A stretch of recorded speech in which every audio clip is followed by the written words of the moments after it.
You think you're EQing your guitars right, but you're probably making one of 3 mistakes that are silently wrecking your entire mix. Does this sound familiar? Your guitar sounds absolutely killer on its own, but the second you place it in the mix, it either vanishes or turns into a thin, harsh, brittle mess. This is a huge, frustrating problem, and it's almost always caused by one of 3 common EQ mistakes that I'm going to show you how to fix right now. We've all been there. You spend hours dialing in what feels like the perfect guitar tone. It's chunky, it's clear, it's aggressive. You're proud of it. But then you press play with the bass, drums, and vocals, and that perfect tone completely falls apart. It either gets buried or picks a fight with everything else, creating a muddy, chaotic disaster. So what went wrong? As a mixing engineer, I can tell you it's rarely about needing more expensive plugins or fancier gear. It's about the process. The problem isn't your ears, it's your workflow. You've been taught some methods that seem logical on paper, but are actually working against you in the real world. Today, I'm going to break down the 3 biggest guitar EQ mistakes that are holding your mixes back. We'll tear each one down, and I'll give you a simple, pro-level framework to replace it. By the end of this, you'll have the tools to get clear, powerful, and professional-sounding guitars that actually work in a song, every single time. The first and most common mistake is something you were probably told was a pro technique, the EQ sweep. You know the one. Create a super narrow EQ band, boost it by an insane amount, like 15 or 20 decibels, and then sweep across the frequencies, hunting for anything that sounds bad. When you find a harsh or resonant spot, you cut it. It feels methodical and almost surgical, but it's actually one of the worst things you could do to your guitar tone. Why? Well, think about it. If you blast any frequency by 20 dB, it's going to sound awful. You don't have to sweep very far to find a frequency that sounds obnoxious or annoying when it's cranked that high. You'll find dozens of them. The trap is thinking those are all the problems that you need to fix. They're not. You're not finding problems in your guitar, you're creating them with your EQ. It's like trying to find dust in a room with a high-powered microscope.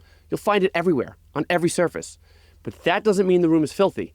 If you tried to surgically remove every single speck of dust you found, you'd end up stripping the paint right off the walls. That's exactly what's happening with your guitar.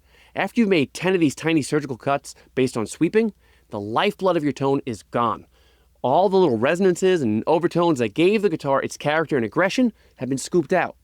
What you're left with is a track that sounds hollow, thin, and lifeless. It might sound clean and solo, but it has no power or personality left to give to the mix. So what's the solution? First, if you're dealing with genuinely spiky resonances, a modern tool like a dynamic resonance suppressor can be a lifesaver. A plugin like Soothe can intelligently tame those harsh frequencies without completely killing your tone the way a bunch of static surgical cuts will, because it only acts when the problem occurs. However, the bigger solution is to stop hunting for trouble in the first place. Instead of sweeping, just listen to your guitar in the mix. Does it sound muddy? Is it too harsh? Does it clash with the vocal? Trust your ears and identify the real problem, and only then should you reach for the EQ. And when you do need to cut, start with a broader, gentler adjustment. A wide cut of just 2 or 3 dB in a problem area is far more effective and musical than a dozen deep, narrow notches. The goal isn't to perform sonic surgery, it's to gently shape the tone so it helps the song. Stop searching for tiny flaws and start listening to the big picture. Mistake 2 is the loneliness of EQing in solo. This is a big one.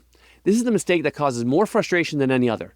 You spend forever crafting a guitar tone with the solo button lit up. It sounds absolutely monstrous. Perfect low-end thump, biting mid-range, smooth top end. It's everything you ever wanted. Then you press that solo button again to hear it with everything else, and your heart just sinks. The tone you just spent an hour on is either completely gone, buried under cymbals and bass, or it's so abrasive it makes the vocals impossible to hear. This is the fundamental principle you have to burn into your brain. A guitar tone is only good or bad in the context of a mix. A sound doesn't exist in a vacuum. EQing in solo is like dressing an actor without knowing if the scene is set in Antarctica or the Sahara Desert. You can give them a flawless, state-of-the-art Arctic parka, but if the scene is a beach party, that perfect outfit is now completely wrong. When you EQ a guitar in solo, you're making it sound good by itself. You're giving it a full, rich frequency spectrum. The problem is, your mix doesn't need another instrument with a full frequency spectrum.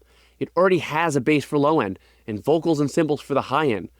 When you drop in your perfect solo guitar, you create a massive frequency traffic jam. This is called frequency masking, where instruments literally cover each other up. Your guitar is fighting the bass for the low mids and fighting the vocals for the upper mids. It's a battle that nobody wins. The solution is to make at least 90% of your EQ moves with the full mix playing.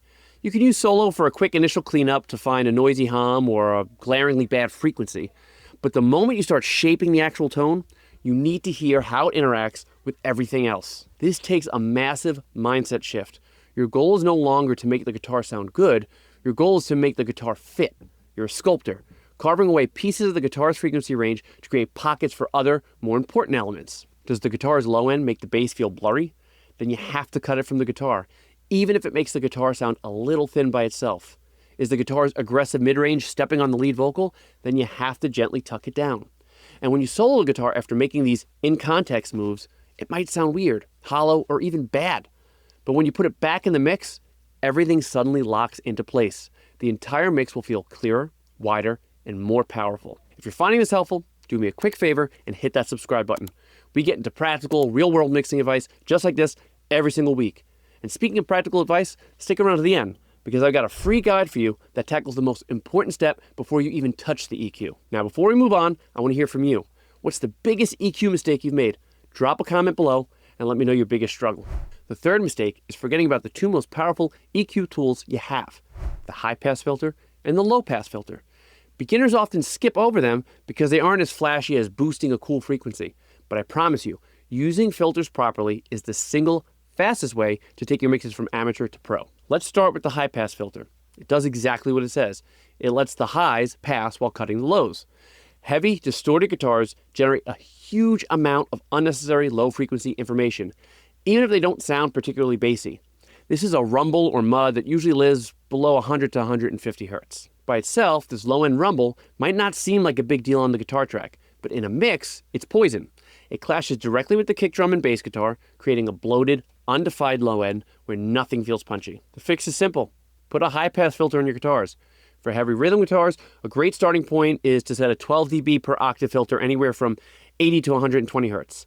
In a really dense mix, don't be afraid to push it even higher. Just sweep it up until you hear the guitar start to thin out, and then back it up a touch. You'll be shocked at how much low end you could carve out without hurting the guitar's power at all. In fact, the whole mix will sound tighter and punchier. Now for the other side, the low-pass filter. This does the opposite, cutting the highs. Raw, distorted guitar tones almost always have a layer of unpleasant, high-frequency noise, often called fizz or hiss. It's like a layer of harsh static sitting on top of the tone.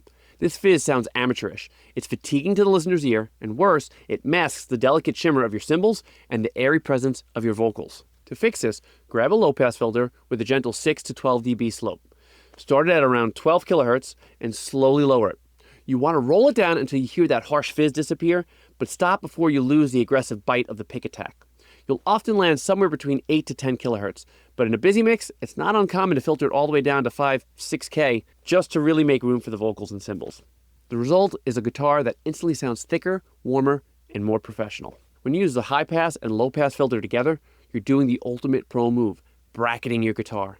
You're defining the exact frequency zone it gets to live in, keeping it out of the sub-bass and high treble areas that are reserved for other instruments.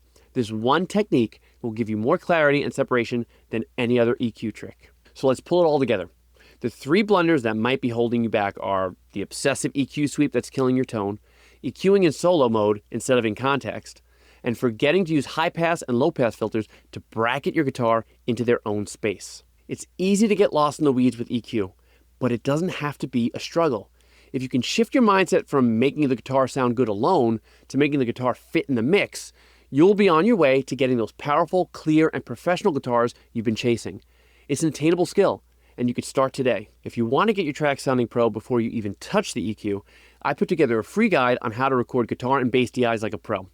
Getting a great recording is the first step to an easy mix. The link is right there in the description. And once you have that solid foundation, your next step is to check out my video on how to dial in a tight, professional metal guitar tone, which you can check out here. Thanks for watching, and I'll see you on the next one.